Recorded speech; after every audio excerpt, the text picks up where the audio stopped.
दोस्तों आज के इस वीडियो में हम लोग हिंदी एकांकी का उद्भव और विकास पर चर्चा करेंगे। मैं प्रयास करूंगा कि बहुत ही संक्षिप्त में आपको हिंदी एकांकी का उद्भव और विकास को समझाऊं और साथ ही साथ आपको नोट्स भी दूं। और मैं आपको ये आश्वासन भी देता हूं, अगर आप इस तरह से आपके किसी भी सेमेस्टर एग्ज़ाम में हिंदी एकांकी के उद्भव और विकास को लिखेंगे तो आपको संपूर्ण अंक अवश्य मिलेगा। लेकिन उससे पहले आप सभी से एक छोटी सी गुजारिश है कि ये जो मैं आपको नोट्स प्रोवाइड कराता हूँ, यहाँ पर हो सकता है कहीं कहीं कुछ वर्तनी को लेकर या फिर कुछ तिथि को लेकर, कुछ नाम को लेकर गलतियाँ देखने को मिल सकती है, क्योंकि टाइपिंग मिस्टेक्स के कारण भी हो सकता है या कभी कभी मुझसे भी गलती हो जाती है। इसलिए मैं वीडियो के सर्वप्रथम में आपने देखा होगा, सभी वीडियो के प्रथम में ही मैं ये आपको सूचना देता हूँ कि मेरे द्वारा दिए गए नोट्स को एक बार आप लोग पढ़ के एक बार पुनः पुष्टि जो है वो अवश्य कर ले, क्योंकि कहीं कहीं कुछ गलती हो सकती है।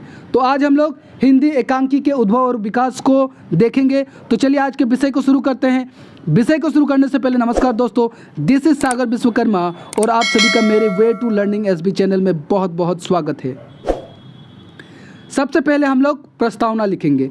प्रस्तावना में लिखिए कि एकांकी गद्य विधा की एक प्रमुख विधा है। एकांकी का सामान्य अर्थ होता है एक अंकीय, एक अंक का। एक अंक के नाटक को एकांकी कह सकते हैं जिस पर किसी समस्या या घटना की चर्चा प्रस्तुत की जाती है। लेकिन यहाँ ध्यान देने वाली बात यह है कि एकांकी और नाटक को एक समझने की भूल मत करिए, क्योंकि एकांकी अपने आप में एक स्वतंत्र गद्य विधा है। यहाँ कुछ कभी कभी हो सकता है कि हम समझे कि नाटक के एक अंक को निकाल दिया जाए तो वो एकांकी कहलाएगा। ऐसा बिल्कुल नहीं है। नाटक अलग है, एकांकी अलग है। हो सकता है इनमें तत्वों में और बहुत सारे सिमिलरिटी हमें देखने को मिलेगा, लेकिन एकांकी अपने आप में एक विभिन्न और अलग गद्य विधा है। एकांकी में भी नाटक की तरह ही 6 तत्व होते हैं, जैसे कथा वस्तु, पात्र एवं चरित्र चित्रण, संवाद, योजना, देश काल, भाषा शैली इत्यादि 6 तत्व होते हैं। उसी तरह एकांकी में भी 6 तत्व होते हैं नाटक की तरह ही। लेकिन अंतर क्या है? एकांकी में नाटक की तुलना कथानक जो है वो संक्षिप्त होती है और एकांकी में पात्रों की संख्या भी सीमित होती है और देश काल भी बड़ा ही सीमित होता है। क्योंकि एकांकी में कथानक जो है वो छोटी होने के कारण तो इसमें पात्रों की संख्या भी बहुत ज़्यादा कम होता है। हिंदी एकांकी के उदय में संस्कृत नाटक एवं हिंदी नाटक की महत्वपूर्ण भूमिका रही है। दोस्तों आपको पता होगा कि वर्तमान का जन्म जो है वो अतीत के गर्भ से होता है। कहने का तात्पर्य एकांकी को अस्तित्व में आने में कहीं ना कहीं उसके पीछे हिंदी और संस्कृत के नाटक जिसको हम लोग काव्य नाटक भी कह सकते हैं, उसकी महत्वपूर्ण भूमिका रही है। अब हम लोग कुछ विद्वानों द्वारा एकांकी के परिभाषा को देखेंगे। जब भी हम लोग इस तरह से किसी भी उद्भव और विकास की चर्चा कर रहे होते हैं तो वहाँ पर अगर बहुत ज़्यादा इफेक्टिव रहेगा अगर हम किसी एक दो विद्वान द्वारा दिए गए परिभाषा को लिखेंगे। तो हिंदी के बहुत ही फेमस प्रचलित एकांकीकार डॉक्टर राम कुमार वर्मा के अनुसार एकांकी नाटकों में एक घटना होती है। वो घटना नाटकीय कौशल से कौतूहल का संचयन करते हुए चरम सीमा तक पहुंचती है। उसमें कोई अप्रधान प्रश्न नहीं रहता है। यहाँ कौतूहल का अर्थ है कि क्यूरियोसिटी, अंग्रेजी में हम लोग क्यूरियोसिटी कह सकते हैं, ठीक है। और वहीं पर फिर आपका प्रसंग का अर्थ है संबंध। अब फिर हम लोग डॉक्टर नगेंद्र की परिभाषा को देखते हैं कि डॉक्टर नगेंद्र ने कहा है कि एकांकी में हमें जीवन का क्रमबद्ध विवेचन न मिलकर उसके एक पहलू, एक महत्वपूर्ण घटना, एक विशेष परिस्थिति अथवा उद्दीपित क्षण का चित्र मिलेगा। यहाँ पर आपने देखा, जिसे कि मैंने पहले आपसे कहा कि एकांकी में आपको संपूर्ण जीवन का, वो भी क्रमबद्ध मतलब जैसे आपका जन्म कैसे हुआ, फिर आप बड़े कैसे हुए, फिर आपकी शिक्षा कैसे हुई, फिर आपका विवाह कैसे हुआ, इस तरह से क्रमबद्ध तरीके से ना होकर किसी एक पात्र का या फिर कोई एक समस्या पर एक विशेष घटना को लिया जाता है और उस पर एक अंकीय यह एकांकी लिखी जाती है। तो इसमें महत्वपूर्ण घटना की विवेचना हो सकती है या फिर विशेष परिस्थिति का जिक्र हो सकता है। खैर बहरहाल हम लोगों ने दो लोगों की परिभाषा को लिख दिया, इतना पर्याप्त है। अब अंतिम में थोड़ा लिखिए कि हिंदी एकांकी की पहली एकांकी तथा पहला एकांकीकार को लेकर विद्वानों में मतभेद है। जी हाँ, हिंदी की पहली एकांकी कौन सी है और पहले एकांकीकार कौन है, इसको लेकर प्राय विद्वानों में मतभेद रहा है, अर्थात ये विवाद का विषय है। परंतु इतना तय है कि हिंदी एकांकी का उदय और विकास जो है वो आधुनिक काल से ही होता है।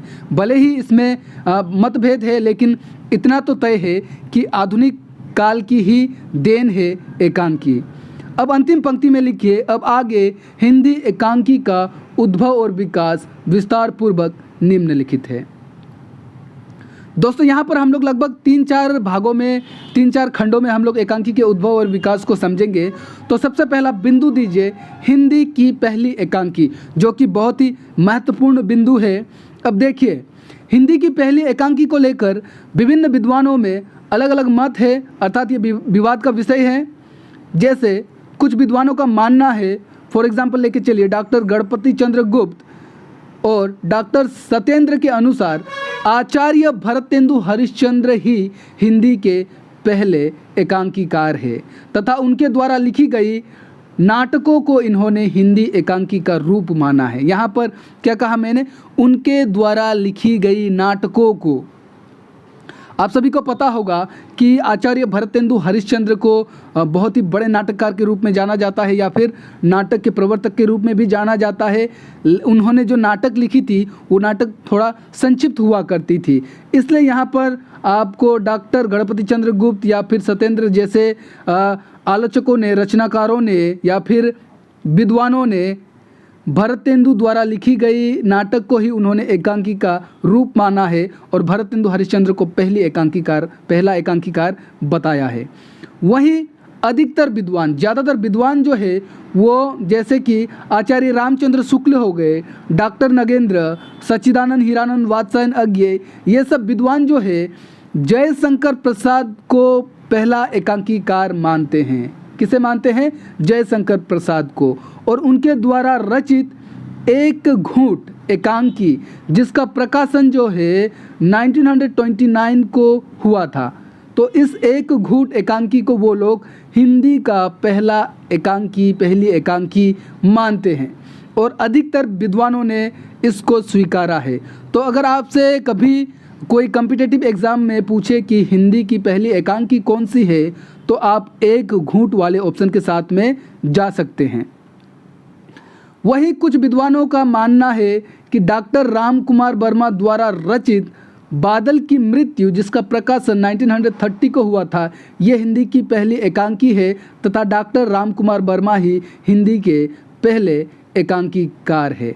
खैर, डॉक्टर राम कुमार वर्मा हिंदी के पहले एकांकीकार है या नहीं है, ये भी विवाद है, लेकिन इतना तय है कि डॉक्टर राम कुमार वर्मा जो है वो आधुनिक एकांकी के जनक अवश्य माने जाते हैं। तो ये पहला बिंदु हुआ। अब दूसरा बिंदु दीजिए। दूसरा बिंदु में हम लोग भरतेंदु युग और द्विवेदी युग दोनों को एक साथ में सम्मिलित करके देखेंगे कि भरतेंदु युग और द्विवेदी युग में एकांकी का उद्भव और विकास कैसे हुआ और भरतेंदु युग और द्विवेदी युग की क्या योगदान रही है। कुछ आलोचकों के अनुसार भरतेंदु हरिश्चंद्र द्वारा लिखित एक अंक वाली नाटक कृतियाँ जैसे प्रेम योगिनी, जिसका प्रकाशन 1875 को हुआ था, फिर अंधेर नगरी, जिसका प्रकाशन 1881 को हुआ था, उसके बाद विषय विस्मोसदम, उसके बाद फिर वैद की हिंसा न भवती आदि हिंदी का प्रारंभिक एकांकी है। ऐसा कुछ आलोचकों का, कुछ विद्वानों का मानना है। इन सब नाटकों को एकांकी मान लेना उचित नहीं है, क्योंकि ये सब रचनाएं स्वतंत्र न होकर संस्कृत के प्रहसन, भाड़ आदि विधा के समीप है। तो ये जो भरतेंदु हरिश्चंद्र ने जो ये नाटक लिखे हैं, वो माना कि ये एक अंक वाले नाटक थे, इसकी जो कथानक थी वो संक्षिप्त थी, लेकिन ये बिल्कुल एकांकी की जैसे ना होकर ये संस्कृत में नाटक विधा की कई विधाएं हैं, जैसे प्रहसन, भाड़ आदि, उन विधा के समीप अधिक बैठता है। फिर भरतेंदु युग में भले ही एकांकी का स्वतंत्र रूप से रचना नहीं हुआ है, परंतु हम इस बात को झुठला नहीं सकते, इस बात को नकार नहीं सकते कि इस युग के नाटक शैलियाँ वाले एकांकी ने एकांकी साहित्य को प्रेरित किया है। वही इस युग के नाटकीय एकांकी में विविध विषय को भी लिया है। भले ही स्वतंत्र रूप से भरतेंदु हरिश्चंद्र के युग में एकांकी ना लिखे गए हो, लेकिन उस समय जितने भी नाटक लिखे गए जो कि एकांकी के बिल्कुल समीप थी, उन नाटकों को हम लोग मान सकते हैं कि उनका योगदान है एकांकी को प्रेरित करने का, उनको प्रेरणा देने का। पश्चात उन्हीं नाटकों से प्रेरणा लेकर एकांकीकार हमारे सामने आते हैं और कई एकांकी लिखते हैं। और भारतेंदु युग में जो नाटक रचे गए, उस नाटक में विविध सामाजिक विषयों को विषय बनाकर नाटक लिखे गए। अब द्विवेदी युग की कुछ भूमिकाएं देखते हैं एकांकी में कि द्विवेदी युगीन कुछ रचनाकारों ने भी नाटक लिखे। वह भी स्वतंत्र रूप से एकांकी तो नहीं मानी जा सकती, परंतु वो एकांकी के बहुत अधिक निकट थे। जैसे उदाहरण सहित हम देख सकते हैं सियाराम शरणगुप्त का कृष्ण, वज्रलाल शास्त्री का नीला, दुर्गावती इत्यादि, वही राम सिंह वर्मा का रेशमी रूमाल इत्यादि। यहाँ पर मैं संपूर्ण नाटक की चर्चा नहीं कर पाऊँगा और ना ही करूँ तो आपके लिए भी बेहतर होगा, क्योंकि हम लोगों को एकांकी का उद्भव और विकास लिखना है और हम लोग को 15-18 मार्क्स के लिए लिखना है, तो हम बहुत ज़्यादा लिखेंगे तो वो व्यर्थ हो जाएगा। ठीक है, ये सब रचनाएं एकांकी के बहुत करीब थी। क्योंकि करीब क्यों थी, इसको अगर जानने की कोशिश करें तो इस नाटकों में कथानक को तीव्र गति से चरम सीमा तक पहुंचाने का प्रयास किया गया है। अब यहाँ समझिए, क्योंकि एकांकी संक्षिप्त होती है, एक अंक वाली होती है, तो वहाँ पर जो कथानक को समापन तक बड़े ही तीव्रता के साथ में बड़े ही जल्द पहुँचाया जाता है। तो द्विवेदी युग में जो नाटक लिखे गए उसमें भी उन नाटकों को चरम सीमा तक तीव्र गति से पहुंचाया गया था। तो इसलिए ये नाटक जो थे एकांकी के बहुत अधिक समीप थे। तो इतना हम लोग लिख देंगे। फिर अगला बिंदु लिखते हैं। अगला बिंदु में देखिए छायावाद तथा हिंदी एकांकी। अब देखिए एकांकी को अपने अस्तित्व में आने के लिए बहुत अधिक संघर्ष करना पड़ा, लेकिन बहुत अधिक संघर्ष करने के बाद छायावाद में आते आते एकांकी अपने अस्तित्व में आया और एकांकी को एक स्वतंत्र साहित्यिक विधा जो है वह स्वीकार किया गया। डॉक्टर नगेंद्र, आचार्य रामचंद्र शुक्ल और अज्ञेय जैसे आलोचकों ने जयशंकर प्रसाद को पहला एकांकीकार माना तथा उनके द्वारा लिखी गई एक घूंट, जिसका प्रकाशन 1929 को हुआ था, उसको पहला एकांकी माना। जयशंकर प्रसाद के अतिरिक्त इस युग में कई रचनाकारों ने एकांकी लिखा, जैसे भुवनेश्वर, राम कुमार वर्मा, उदय शंकर भट्ट, जगदीश चंद्र माथुर आदि। कुछ विद्वानों ने डॉक्टर राम कुमार द्वारा प्रकाशित बादल की मृत्यु, जिसका प्रकाशन 1930 को हुआ था, उसको हिंदी का पहला एकांकी माना है और डॉक्टर राम कुमार वर्मा को ही हिंदी के पहले एकांकीकार के रूप में माना है। यहाँ पर देखिए बादल की मृत्यु थी, तो स्पेलिंग का मिस्टेक्स है, यहाँ पर आप लोग उसको करेक्ट कर लीजिएगा। अब छायावाद में इतना लिखने के बाद में हम लोग लिखेंगे छायावादोत्तर युग और हिंदी एकांकी। छायावादोत्तर युग से तात्पर्य है कि छायावाद के बाद में 1936 के बाद में जो एकांकी लिखे गए उसको हम लोग देखेंगे। देखिए छायावाद के अंतिम दौर में जिन रचनाकारों ने एकांकी लिखना प्रारंभ किया था उनको सबसे ज़्यादा ख्याति छायावादोत्तर युग में मिला। अब जैसे मैंने छायावाद युग में कुछ एकांकीकारों का जिक्र किया था, जैसे भुवनेश्वर, डॉक्टर राम कुमार वर्मा, उदय शंकर भट्ट या फिर जगदीश चंद्र माथुर, तो इन सब लोगों ने छायावाद के अंतिम दौर में लिखना शुरू किया था। इसीलिए छायावाद में भी मैंने इनका जिक्र किया, क्योंकि छायावाद में भी इनकी कुछ एकांकी रचनाएं हमें देखने को मिलती है, लेकिन इन लोगों ने जितनी भी एकांकी लिखे उनको सबसे ज़्यादा ख्याति और ये सबसे ज़्यादा प्रचलित जो है वो छायावादोत्तर युग में हुई। डॉक्टर राम कुमार वर्मा आधुनिक एकांकी के जनक के रूप में हमारे सामने आए और उन्होंने एक से बढ़कर एक एकांकी लिखे। डॉक्टर राम कुमार वर्मा का एकांकी में बहुत बड़ा योगदान है। यहाँ पर हम उनकी कुछ प्रमुख एकांकी को देखते हैं। मैंने क्या कहा, प्रमुख। हम लोग उनकी संपूर्ण एकांकी को ना देखकर कुछ प्रमुख की चर्चा करते हैं, जैसे रेशमी टाई, चारू मित्रा, सप्तकिरण, रूप रंग, दीपदान, रिमझिम, इंद्रधनुष आदि। ये कुछ उनकी प्रमुख एकांकी है। इन सब एकांकी का प्रकाशन, और ये जितनी भी एकांकी को देखा हमने, इनका प्रकाशन अधिकतर 1940 के बाद में ही हुआ था। और जो डॉक्टर राम कुमार वर्मा थे, उनकी एकांकी का मूल स्वर जो था वो था आदर्शवाद, स्त्रियों की समस्या, शिक्षा व्यवस्था पर भी उन्होंने एकांकी लिखा। उसी तरह सामाजिक स्थिति पर, प्रेम पर, ऐतिहासिक एकांकी भी लिखे, और सेक्स से जुड़ी समस्याओं पर भी उन्होंने एकांकी लिखे हैं। उनके अतिरिक्त दूसरे एकांकीकार है उदय भट्ट। ठीक है, उदय भट्ट ने भी लगभग सन 1938 से एकांकी लेखन प्रारंभ किया था।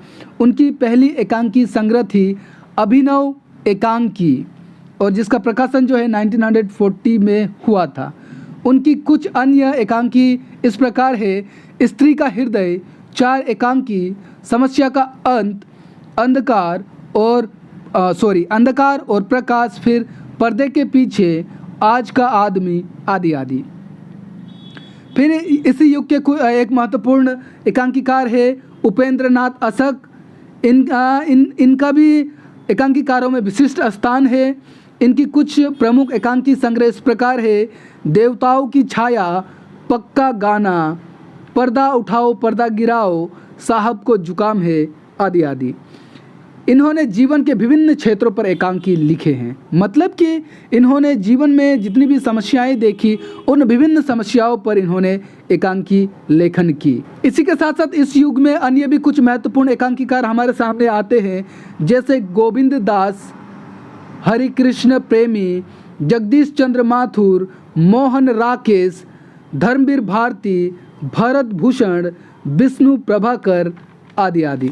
यहाँ पर अभी मैंने जिन एकांकीकारों की रचना की, मैं सभी के एकांकी को नहीं लिखा रहा हूँ।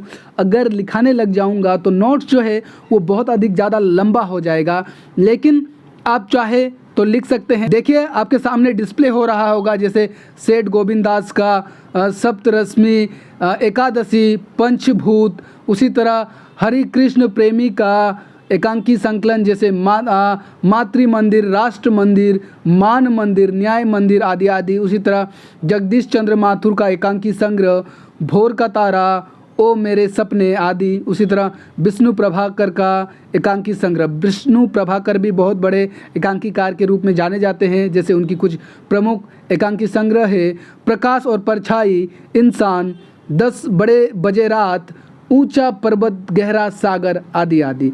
तो इसको आप चाहे तो लिख सकते हैं या फिर छोड़ भी देंगे, तो ऐसा कोई बात नहीं है कि आपका अंक काटा जाएगा, क्योंकि हम लोगों ने उनका नाम का जिक्र तो यहाँ पर किया ही है। लेकिन बता दूं, अगर आप कॉम्पिटिटिव एग्ज़ाम की बेसिस से तैयारी कर रहे हैं तो ये वीडियो, ये नोट्स आपके लिए पर्याप्त नहीं है, आपको और डिटेली पढ़ना होगा। अब देखिए, इन एकांकीकार ने स्वतंत्रता से पूर्व जो समस्याएं थी उस पर भी एकांकी लिखे हैं, और इन्होंने स्वतंत्रता के पश्चात के भारत को भी देखा है, उस पर भी उन्होंने एकांकी लिखा है।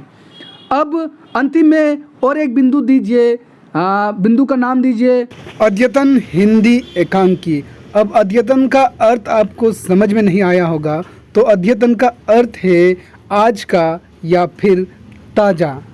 अब यहाँ पर देखिए, अद्यतन हिंदी एकांकी को हम लगभग सन 1981 से 2005 या फिर अब तक मान सकते हैं। ठीक है, इस काल में एकांकी को बहुत ज़्यादा सफलता प्राप्त हुई है, क्योंकि एकांकी जो है वो बहुत ज़्यादा लोकप्रिय विधा बनी। ठीक है, और अनेक विश्वविद्यालय अर्थात कॉलेजों और महाविद्यालयों, ठीक है, यूनिवर्सिटीज़ में, महाविद्यालय कॉलेज को कहा जाता है और विश्वविद्यालय यूनिवर्सिटी को कहा जाता है। तो महाविद्यालय और विश्वविद्यालय में एकांकी का मंचन होने लगा, तो इसके चलते बहुत सारे एकांकी लिखे गए, और इस युग में एकांकी ने अपना विभिन्न रूप भी बदला। एकांकी का एक विस्तृत रूप हमें देखने को मिलता है रेडियो नाटक। ठीक है, तो एकांकी ने रेडियो नाटक का रूप भी धारण कर लिया। छायावादोत्तर युग के कुछ एकांकीकार इस युग तक बने रहे। तो कहने का मतलब कि छायावादोत्तर युग में जो हम लोगों ने एकांकीकार को देखा, उन एकांकीकारों में कुछ एकांकीकार इस युग तक अपनी लेखनी करते रहे। इस युग के कुछ प्रमुख एकांकीकार तथा उनकी एकांकी कुछ इस प्रकार है, जैसे कमलेश्वर, उनकी एकांकी है लहर लौट गई, जिसका प्रकाशन 1985 को हुआ था। फिर राधा कृष्ण सहाय, उनकी एकांकी है हे मातृभूमि, जिसका प्रकाशन 1988 को हुआ था। उसी तरह भारत भूषण अग्रवाल, उनकी एकांकी है पलायन, जिसका प्रकाशन 1982 को हुआ था। फिर विष्णु प्रभाकर, देखिए विष्णु प्रभाकर अभी तक लेखनी कर रहे हैं। मैं तुम्हें क्षमा नहीं करूंगा, जिसका प्रकाशन 1986 को हुआ था। फिर जैसे शंकर पूर्ण तांबेकर, उनकी एकांकी है भूख हड़ताल। और फिर वसंत कुमार परिहार, जिनकी एकांकी है इंडिया गेट का मुकदमा, जिसका प्रकाशन 2001 को हुआ था।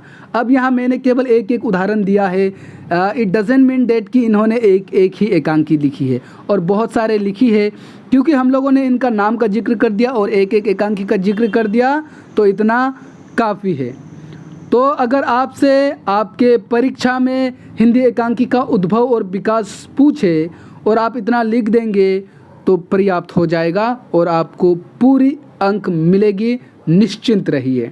दोस्तों, अंतिम में मैं आप लोगों से थोड़ा सा क्षमा मांगना चाहूँगा कि देखिए आप लोग बहुत सारे टॉपिक के डिमांड करते हैं, और मैं ही अपने वीडियो के अंत में कहता हूँ कि अगर आपको कोई टॉपिक की डिमांड है तो आप कमेंट करिए, ठीक है। तो लेकिन मैं हर किसी का डिमांड जो है वो फुलफ़िल नहीं कर पा रहा हूँ। देखिए आए दिन मुझे 10-12 लोगों का टॉपिक पर डिमांड आते ही रहता है, तो हर एक की डिमांड को मैं पूरी नहीं कर पा रहा हूं, क्योंकि मेरे पास समय जो है बहुत ज़्यादा अवेलेबल नहीं है।